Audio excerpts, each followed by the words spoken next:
नमस्कार, आदाब। नया साल मुबारक हो। खबर और नजर में आप सबका स्वागत है, खैर मकदम है। मैं हूं सैयद इब्नुल हसन खालिद बसरी। ये है हमारी पहली पेशकश। इसमें हम भागलपुर मुस्लिम एजुकेशन कमेटी से जुड़ी दो मशहूर हस्तियों के इंटरव्यू आपको दिखाने जा रहे हैं। दर्शकों, भागलपुर की मुस्लिम एजुकेशन कमेटी इन दिनों चर्चा में है। मुस्लिम एजुकेशन कमेटी, जिसे संक्षेप में एमईसी कहा जाता है, इसके लिए लोगों ने यह सपना देखा था कि कभी यह भी अलीगढ़ यूनिवर्सिटी और जामिया मिल्लिया जैसी शोहरत की बुलंदियां हासिल करेगी, लेकिन यह ख्वाब अभी तक पूरा नहीं हो पाया है। इसके पदाधिकारियों की आपसी रस्साकशी और खींचतान ने इसे चर्चा में ला तो दिया है और इसे एक अजीब सी शोहरत तक पहुंचा भी दिया है। इसे हम अच्छा भी नहीं कह सकते और बुरा भी नहीं कह सकते, क्योंकि जो चीज़ जनता की है उस पर अंतिम निर्णय जनता को ही लेना है, फैसला आवाम को ही करना है। हमने अपने वरिष्ठ सहयोगी मंजर आलम के साथ एमईसी के दो पदाधिकारियों का इंटरव्यू किया। एक तरफ डॉक्टर फारूक अली हैं तो दूसरी तरफ हारिस फरीद अहमद खां हैं। Doctor Farooq Ali general secretary के रूप में लंबे समय से अपनी सेवाएं एमईसी को देते आ रहे हैं और कार्यालय भी इनके कब्जा में है। हारिस फरीद अहमद खां का मानना है कि वह आवाम और समाज के लिए फील्ड में काम कर रहे हैं, लोग उनके साथ हैं। दर्शकों, हम आपको ये बता दें कि 24 नवंबर 2024 को एमईसी ने हारिस फरीद अहमद खां को संस्था का नया जनरल सेक्रेटरी चुना है। संस्था के पदाधिकारी लगातार उनसे मिलने आ रहे हैं और वह काम भी कर रहे हैं। जब हम हारिस फरीद अहमद खां से मिलने पहुंचे तो वहां दो पदाधिकारी पहले से मौजूद थे, जिनका परिचय कराते हुए उन्होंने एमईसी के उपाध्यक्ष सैयद अफजार अहमद और जॉइंट सेक्रेटरी आरिफ अली बताया। दोनों ही पदाधिकारियों की मुलाकात आपके सामने पेश कर रहे हैं, लेकिन पहले डॉक्टर फारूक अली का इंटरव्यू। आप सबसे पहले आपका सिलेक्शन मुस्लिम एजुकेशन कमेटी में कब हुआ था, एक मेंबर के रूप में? 1995 में जब आम चुनाव हुआ था तो उस समय मुझे कि सभी 65 सीट पर उस समय चुनाव हुआ था, तो उसमें जो है तीसरा हाईएस्ट वोट हमको मिला था। एक डॉक्टर हफीजुर रहमान साहब थे, दूसरे डॉक्टर मोहम्मद यूनुस थे, तीसरा वोट हम ही को मिला था। तो मैं मेंबर उस समय से बना। और उसके बाद ज्वाइंट सेक्रेटरी, जनरल सेक्रेटरी कैसे कैसे? देखिए, असल में हुआ क्या कि उसका एक और इलेक्शन हुआ, फिर बाद में 14 में 4 में हुआ, फिर 14 में हम चूँकि 4 में जो चुनाव हुआ था उसमें ज्वाइंट सेक्रेटरी बने और उसी में उसमें तत्कालीन जो जनरल सेक्रेटरी अली इमाम साहब थे, तो उनको ब्रेन ट्यूमर होने के चलते कुछ दिन तक कारगुजार मुझे बनाया गया। फिर कारगुजार के ही हैसियत से मैंने इलेक्शन कराया 14 में। फिर बीच में उनका इंतकाल हो गया तो फिर मुझे हाउस ने पूरी अक्सरियत से, मैं जब भी रहा हूँ पूरी अक्सरियत से निर्णय चला। मैंने कहा था कि जो मुखालफत होगा तो मैं नहीं रहूँगा, और चूँकि मौजूदा दौर में भी जो मुखालफत के जो दौर चल रहे हैं वो मैं उससे नाखुश हूँ और नहीं चाहिए। ऐसे समाज के लिए जो काम करना है, काम की कमी थोड़ी है। इसी वजह से आप इंटरव्यू नहीं देना चाहते हैं? इसी वजह से मैंने इंटरव्यू देना चाहता कि बाल का खाल खींचने से वो, लेकिन है कि कुछ बातें जो मंजर आम पर आनी चाहिए, जो लोगों को गुमराह किया जाता है, सच छिपाया जाता है और सही बातें नहीं कही जाती हैं, इन तमाम चीज़ों के लिए इसीलिए नहीं चाहते हुए भी मजबूरन मुझे खालिद बसरी साहब से रूबरू होना पड़ा। मैंने कहा कि मुस्लिम एजुकेशन कमेटी के हाउस जो है प्रोरोगेट है और चुनाव की तमाम प्रक्रियाएं पूरी हो चुकी हैं, सिर्फ वोटिंग बचा हुआ है। अब बताइए, सिर्फ वोटिंग बचा हुआ है और कुछ नहीं करना है। वोट गिरेगा, वोट गिनेगा और रिजल्ट सामने आ जाएगा और हाउस कन्वीन हो जाएगा। तो फिर इसमें परेशानी क्या है? जब आप अक्सरियत में तमाम लोग आपके साथ हैं तो फिर अपना चुन के आइए और इक़्तिदार और काबिज होइए। इसमें कहाँ कोई दुश्वारी है? एक बात ये है, आप भी उस वक्त आए, एक ख्वाब लोगों के दिल में था कि एमईसी AMU या जामिया मिलिया टाइप की चीज़ बनेगी, लेकिन अब देख रहे हैं कि कहीं कहीं जो है परिवारवाद है, कहीं वंशवाद है, कहीं लड़ाई है, झगड़ा है। आखिर वो सपना कहाँ खो गया? देखिए, AMU BHU जामिया उसका सपना देखना तो समझिए कि वो हवाई किला बनाने के जैसा है। कहाँ 150 साल होने को है और कहाँ ये अभी आप बात कर रहे हैं 100 साल पूरा कर रहा है। हालांकि मुस्लिम हाई स्कूल की स्थापना 1939 में हुई, 1939 में हुई। और काजी अबू जफर साहब ने, जी हाँ, और उसमें मिट्टी के मकान थे। और चूंकि उसमें कोई स्कूल यहाँ पर ऐसा नहीं था जो निजी स्कूल। अभी स्कूल और जो तालीम जो है वो एक अब तिजारत हो गया है, उसमें पूंजी लगाई जाती है और निजी स्कूल हो गए। तो जो समाज के जो अच्छे तबके के लोग हैं उनके बच्चे उस स्कूल में नहीं पढ़ते हैं, उनको निजी स्कूल में पढ़ते हैं। इस कारण से भी दुश्वारी आई। पहली बात, जो हमारा माशरा है, हमारा माशरा उस लायक नहीं है कि जो अपनी आमदनी का कुछ रकम दे सके उसमें। मुझे तो नहीं याद है कि पिछले मैं 20 साल से जुड़ा हुआ हूँ, शायद ही भागलपुर का कोई शहरी आगे आया हो और कह रहा हो कि मैं एक हॉल बना दे रहा हूँ, मैं एक कमरा बना दे रहा हूँ, मैं स्कूल में RO लगा दे रहा हूँ, मैं ये कर दे रहा हूँ। एक भी शख्स ने पहल नहीं किया। या तो हम लोगों की कोताही रही होगी या इस शहर के बासिंदगान की कोताही है कहीं ना कहीं। तो या तो इसमें हम समझते हैं कि दुश्वारी है। लेकिन अभी जो मौजूदा बहरान है, हम जान रहे हैं कि आप बहरान के बारे में पूछना चाह रहे हैं। ये बहरान जो है वो क्रिएटेड है, इसकी कहीं कोई जरूरत नहीं है, क्योंकि तमाम चीज मामूल के अनुसार चल रहा था। एक छोटे से वाकये को ऐसा उजागर किया। और जो चूंकि जो हाउस में जो तब्दीलियां आई, उस तब्दीली में जो 14 का इलेक्शन हुआ, जिसमें लाइफ मेंबर बने, डोनर मेंबर बने, कुछ मेंबर नॉमिनेट हुए और शेष जो सीट बचा उस पर इलेक्शन होने हैं। ये बायलॉज और कॉन्स्टिट्यूशन का जो दस्तावेज है उसको रिन्यूअल करने के लिए IG रजिस्ट्रार के यहाँ देना होता है। और लगातार 3 साल से हम लोग कोशिश कर रहे हैं उसमें। आप आसान नहीं समझिए कि एक मुस्लिम इदारे का रजिस्ट्रेशन इतना आसान हो जाएगा। और जो पूर्वांचल में इतना बड़ा हो, जहाँ 10,000 से 20,000 बच्चे जब सड़कों पर निकलते हैं तो लगता है कि बिल्कुल आंदोलन आ गया। ये आप ये नहीं कह सकते हैं कि वो नहीं है, क्योंकि हमारे हिस्से का जो हिंदुस्तान है हम उसमें अच्छा काम कर रहे हैं, अपनी हैसियत के अनुसार काम कर रहे हैं, वो दिखता ही है। और नेशनल हाईवे 80 के दोनों तरफ हमारे इदारे हैं। यही एक सबूत है कि हम अपना वकार रखते हैं, अपनी हैसियत रखते हैं और नुमाया हैसियत रखते हैं। ये कहना कि ये AMU और जामिया के बराबर नहीं हो सका, तो ये उतना बड़ा सपना देखने के लायक नहीं है। लेकिन है कि सपने जरूर देखने चाहिए, उसमें हम आपकी तारीफ करते हैं। आप तो हेल्पफुल भी रहे हैं अपने अदारे के लिए।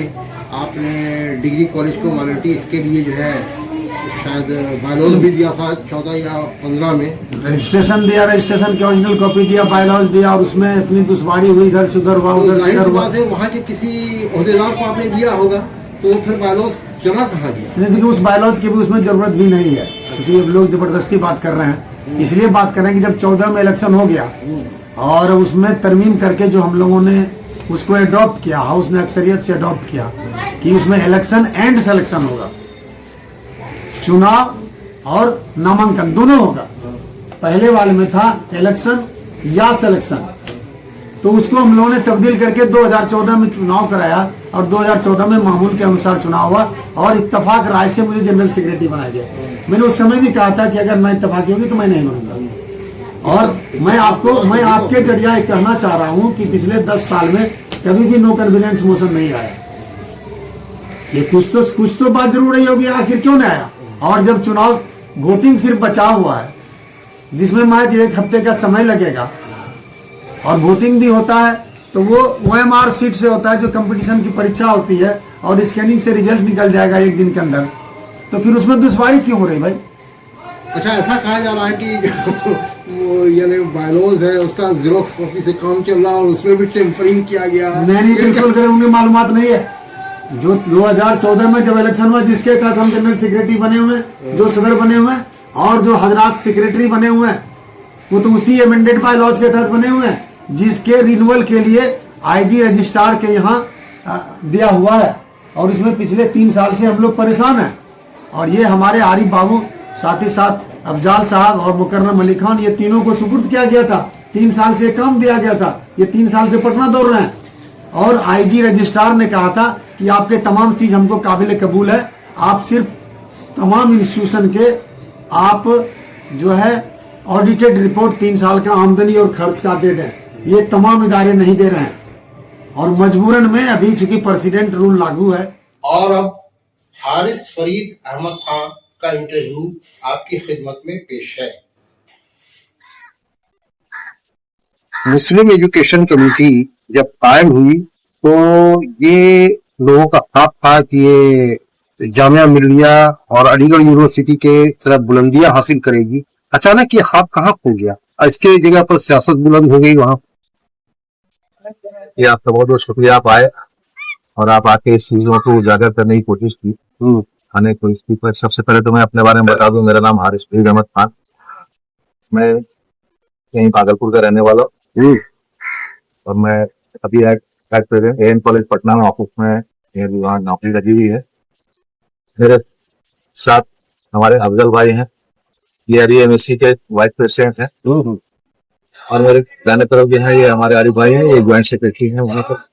ये तो सैयद अफजाल हुसैन हुए अहमद और ये जनाब आरिफ अली साहब हुए, ये ज्वाइंट सेक्रेटरी वहाँ पर। अभी एट प्रेजेंट सिनेरियो में मुझे वहाँ का जनरल सेक्रेटरी चुना गया। ये सारे मेंबर जो मेरे साथ बैठे हैं, इन लोगों के ताबूत से जो मेंबर थे वहाँ पर 37-38 लोग, उन लोगों ने मुझे एक जनरल सेक्रेटरी बनाया, नया ओहदा दिया।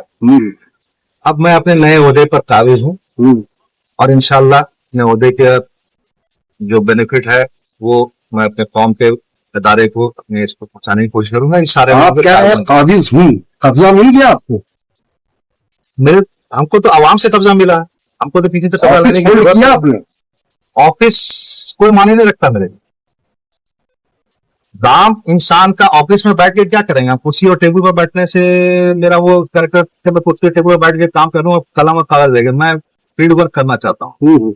मैं अदारे की तरक्की के लिए काम करूंगा और ऑफिस भी मिलेगा। के लिए हम लोग कोशिश में है, ऑफिस मिलेगी। जो हमारे पूर्व के जनरल सेक्रेटरी और पूर्व के जो अध्यक्ष हैं, मैं उनसे रिक्वेस्ट करूंगा, दोनों सम्मानित व्यक्ति हैं, सम्मान व्यक्ति हैं, पढ़े लिखे हैं, मेरे प्रोफेसर भी रह चुके हैं, फारूक साहब वाइस चांसलर रह चुके हैं। मैं उनसे गुजारिश अभी भी ये कर रहा हूँ कि वो आए, आकर हम लोगों के कंधे पर हाथ रखें, आगे बढ़ाएं, पीछे हम लोगों के खड़े रहें। जहां तक उनका ताउन होगा हम लोग लेने के लिए तैयार है। राम साहब से मेरी रिक्वेस्ट है, बड़े शरीफ आदमी। अच्छा, क्या इलेक्शन का ऐलान हो चुका है एमएससी के? इलेक्शन का तो ऐलान हो चुका था, लेकिन इलेक्शन को रोक दिया गया। किसने रोका? इलेक्शन को रोका, केस हो गया था, उस पर केस हुआ था, उसमें जो इलेक्शन को रोका गया। अच्छा, तो उसमें कोर्ट ने स्टेटस को लगा दिया, अच्छा, इसलिए इलेक्शन रुक गया। अच्छा, एक चर्चा बड़ी जोर से गर्म थी कि भाई बायलॉज ओरिजिनल नहीं है, टेम्परिंग वाला कोई बायलॉज काम कर रहा है एमईसी में। हकीकत क्या है? चर्चाएं तो बहुत तरह की होती रहती, उस चर्चाओं से मेरा कोई ताल्लुक नहीं है और मैं जाता भी नहीं उस तरह की चर्चाओं पर, लोग क्या कह रहे हैं।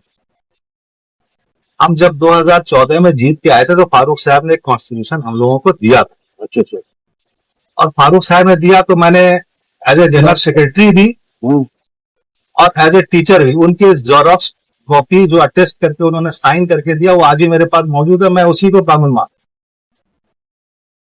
यानी फीस का कानून मैं उसी को मानो जो उन्होंने हमको दिया था और आज तक मेरे पास हुआ है और मैं उसी पर अभी तक आए। अब बीच में लोग क्या बोलते हैं क्या नहीं बोलते हैं, इसका कोई मतलब नहीं है, कोई लेना देना नहीं। मामला हम अपने पुराने सवाल की तरफ लौटते हैं कि ये तो आपके दरमियान आपसी रस्साकशी या जो मनमुटाव की बात हुई आप लोगों के दरमियान की, हकीकत ये है कि जो इसका मेन मकसद था एजुकेशन को लेकर के कि हम इसको अलीगढ़ यूनिवर्सिटी के मुतवाजी बनाएं या जामिया मिलिया के तरह लेकर के जाए, वो मकसद कहाँ पीछे छूट गया?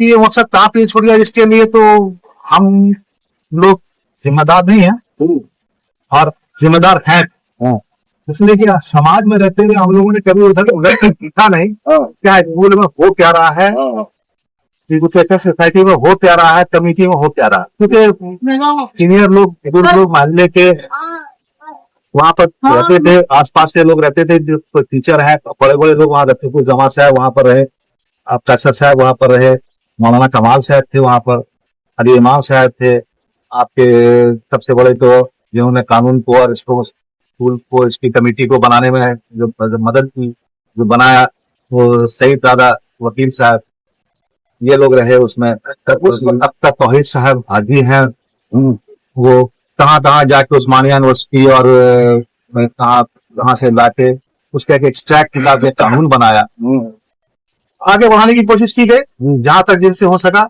लोगों ने किया, कोशिश हुई और अदालत तरक्की भी किया। ऐसी बात नहीं कि नहीं किया। आज इसी स्कूल का प्रोडक्ट जो है गवर्नमेंट ऑफ इंडिया में सेक्रेटरी बना हुआ है। आज इसी स्कूल का प्रोडक्ट जो है बॉम्बे में डीआरएम भी बना हुआ है। आज इसी का प्रोडक्ट जो है मध्य प्रदेश में डीआईजी भी बना हुआ है। इसी मुस्लिम स्कूल का प्रोडक्ट है। नहीं, बहुत स्कूल की लड़कियां जो है डॉक्टर इंजीनियर भी बनी हुई है। इसी डिग्री कॉलेज का लड़का जो है, आप हिंदुस्तान के हर कोने में देखिए इंजीनियर और डॉक्टर और अच्छे पोस्ट पर आईएएस बन के बैठे हैं। इसी इंटर स्कूल का, इंटर कॉलेज का लड़का लोग जो है आज कहाँ है, दुनिया में है, लंदन में, अमेरिका में डॉक्टर इंजीनियर बना हुआ है। तो ऐसा कोई बात नहीं कि तरक्की हुई है, मगर तरक्की का एक पैमाना जो लोगों ने सोचा था उस पैमाने तक ये नहीं आया। इसको और आगे आना चाहिए था। अब इस थार में और अभी के पीरियड में क्या हुआ, ये मैं पुरानी चीजों को कुरेदना नहीं चाहता हूँ और ना मैं इस पर जाऊंगा। नहीं, आगे बढ़ाने की कोशिश करूंगा। आपने तो पूरी हिस्ट्री बता दी।